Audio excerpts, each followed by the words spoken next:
Got a quote for you. The ultimate measure of a man is not where he stands in moments of comfort and convenience, but where he stands at times of challenge and controversy. Martin Luther King Jr. Driving down an old country road, tunes blaring on the radio. We didn't have a care in the world. Growing up in a valley town. Good morning, good afternoon, maybe even good evening by the time you watch this video. Today is Martin Luther King Jr. Day, and I am a fan. Don't feel comfortable saying I'm a fan. I'm definitely fond of the impression that he made on our country, on civil rights, and just in general. He was a great man, and he deserves reverence, and he deserves us to uplift him on this day every year for his contributions to civil rights and a greater future for our country. So here's my moment where I get to say,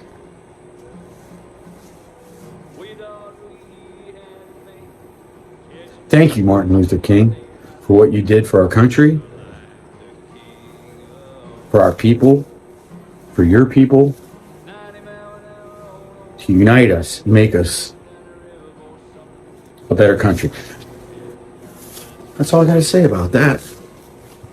I might read a couple more quotes later on in the video, but that's my tribute to Martin Luther King Jr. What a guy. Okay, so I got back yesterday from New York City, pretty much. Did a video because I had a box here with all kinds of goodies in it from my subscriber, Beef Baron. Go wear this hat. I'm going all black. I'm going Johnny Cash. Look at that wardrobe change. Going Johnny Cash on this outfit today for two reasons. It's what I grabbed off my coat hanger, shirt hanger, and I don't have any Pittsburgh Steelers gear anymore, really. I got a couple jerseys, but I'm not wearing a jersey. Those days are well over.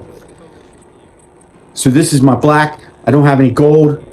I will have some gold. It'll be some gold shaded bone on my Rosecraft Blades Clinch River Swayback. I'll be carrying to the bar later to meet a couple buddies of mine to watch the Steeler-Buffalo game. Go Steelers. I grew up about 45 miles from downtown Pittsburgh. Yeah, I lived in West Virginia. But if you look at the map, West Virginia was just a little slither in between Ohio and Pennsylvania, and right there's Pittsburgh. 45-minute drive. I lived closer to downtown Pittsburgh from West Virginia than I do from downtown Indianapolis, and I live in a suburb of Indianapolis right now. Yeah, so we're basically living in West Virginia and a suburb of Pittsburgh. We still had steel mills. I worked in a steel mill for 3 years. It's a great experience. All my friends' fathers worked in that steel mill just about. And I got to work with a few of them. Butt elbows with them. I remember growing up as a kid coming home, they'd come home dirty and they'd be all from the steel mill and, just America's providers. And I'd be like, look at these steel workers. I mean, I was like, wow, in awe, And I was like, yeah, maybe someday I'll do what they do. Who knows? And I did. It was pretty cool. But I won't bore you any longer because I got one more knife to look at.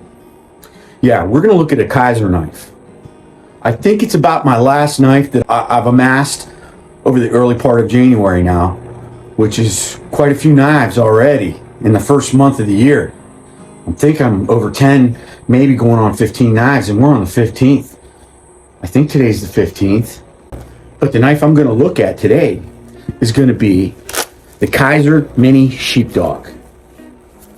CPM 4V steel, I think. I'm not familiar with that steel, but I'm guessing it's pretty sharp. This knife obviously comes in these cool canvas pouches. When you start buying Kaiser knives, you want to go outside, Fergus? My dog wants to go back outside in the cold. It's got part husky in it.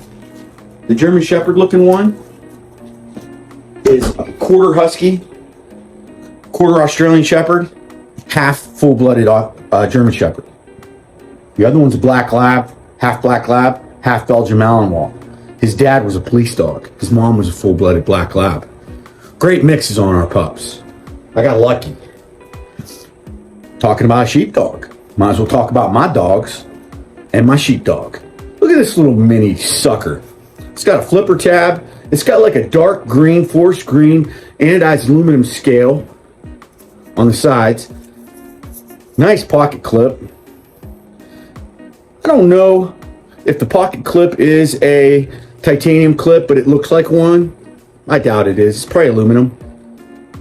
And then on this side of the scales, it has little indentions. I don't know if you can tell or see, but little indentions that have like a cream color. I think that might be night glow in there.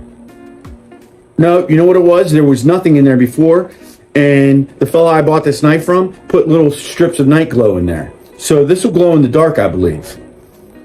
Now, you guys have probably seen the sheep's foot, the sheepdog blade. Yeah, I guess this is sheep foot. It's not a Warncliffe, but it's cleaver blade too. This thing fires open and it's not assisted opening. Look at that sucker. This is a cool little knife. I like it. I didn't think I was gonna like it, but I do. So it's got the black wash. It's not stone wash, but it's got the black coating on the blade. I think it might be like a ceramic coating. But this is a nifty little knife. I like it. Liner lock. I think I'd like it more if it had a frame lock. Good sound to it.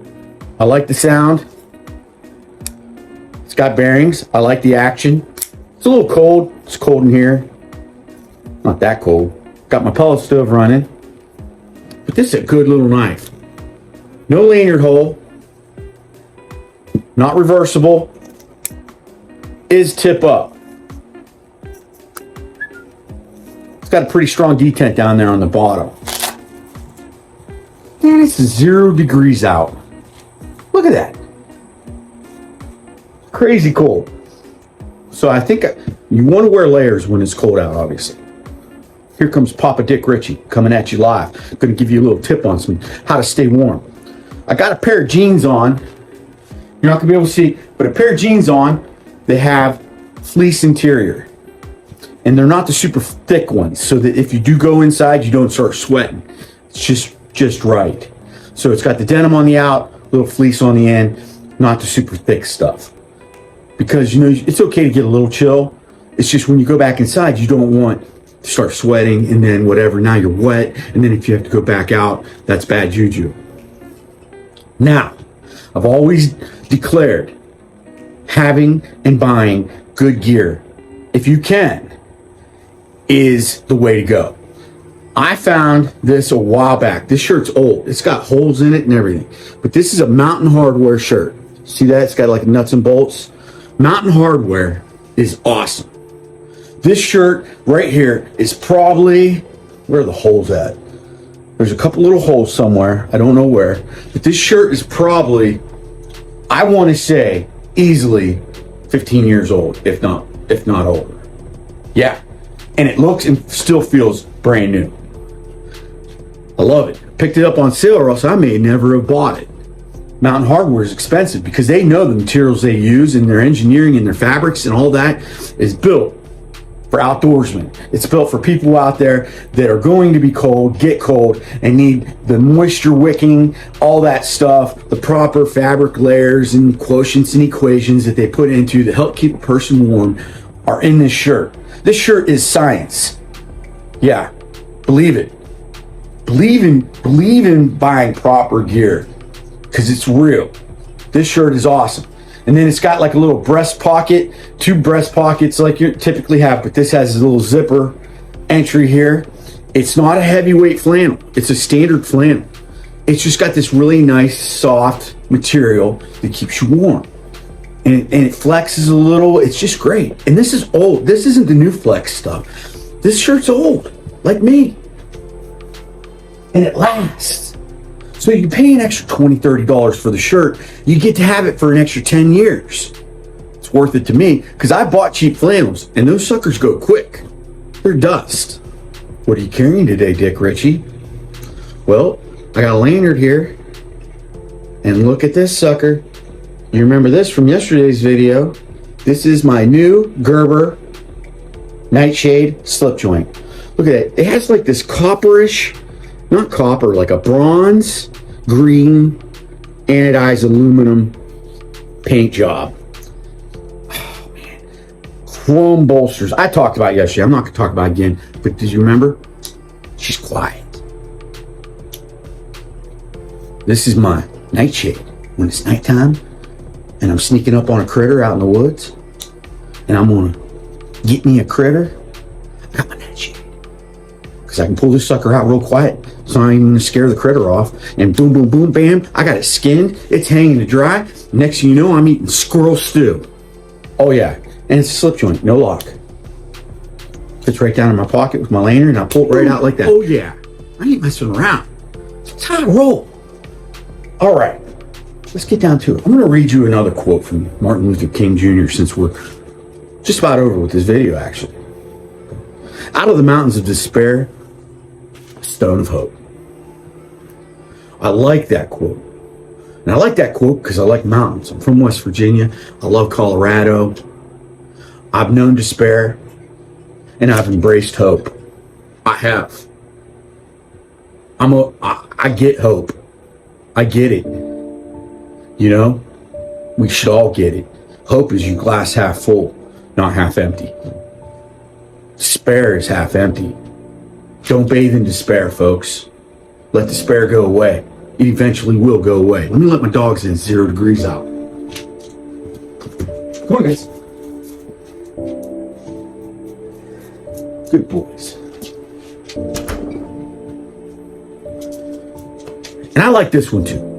And I don't know why, because I wasn't, into drums. I wasn't a major. I was this is him saying, I was a drum major of justice, peace, and righteousness. He was. He truly was.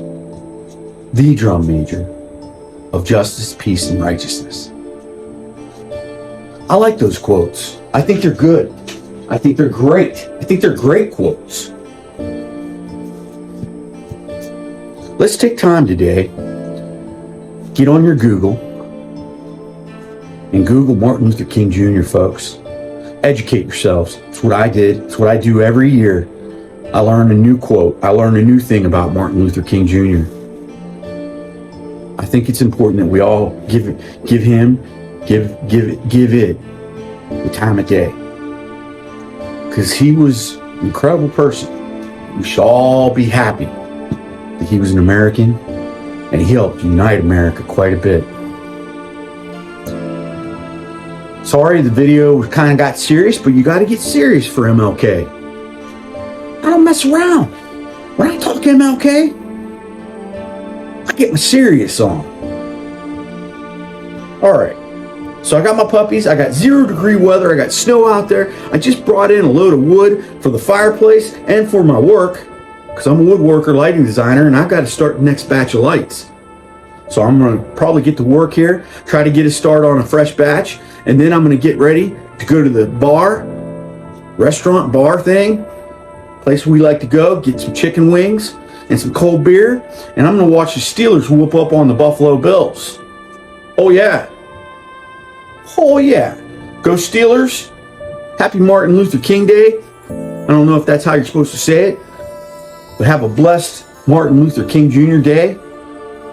And God bless you all.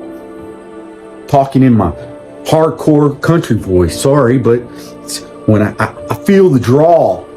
I got to give you the drawl when I'm feeling fiery. Martin Luther King Jr. makes me feel fiery. He puts fire under my belly, under my butt, gets me rolling out there to spread the word of peace, justice, and good things. Take care.